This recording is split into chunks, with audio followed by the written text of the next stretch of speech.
Hello there, designers. If you're interested in becoming a Squarespace designer, you're in the right place. I'll cover the steps to get started and key resources to help you grow your skills. So, let's go. Now, the first step is to learn the basics of Squarespace.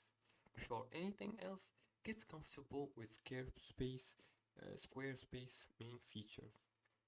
Start with the personal website and play around with the templates and explore the tools. Now, before you do that, you have to create an account in Squarespace. And to do so, just go to your website and type in squarespace.com right here. Once the results appear, click on it and access your account. You can create a new one, or if you have already your account, like this one, choose the first website and access your account. From here, select Account Dashboard. And here you can click on Create Website right here. And you can choose the template you want. You can choose various templates, play with them, and test them out. Spend time with each tool such as the style editor, page editor, and block sections. Familiarity is key. Now for the second step is to gain design skills. Squarespace's flexibility is ideal for designers with a good sense of layout and color.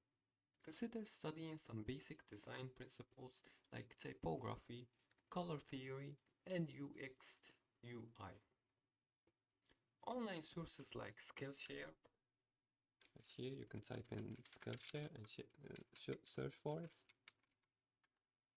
You can also use Coursera to do some courses on design, and Squarespace's own resources offer a great place also. Now for the third step is to build your portfolio and consider certification. Use your practice projects to build a Squarespace portfolio that highlights your skills and include a range of styles to show potential clients. Now, Squarespace also offers a certification program to help verify your skills, which is an excellent way to boost up your credibility as a designer. With practice, skill development, and a portfolio, you're well on your way to becoming a successful Squarespace designer. If you liked this video and found it helpful, please like and subscribe and leave a comment if you have further more questions about Squarespace below the video. Thanks for watching and see you again in the next tutorial.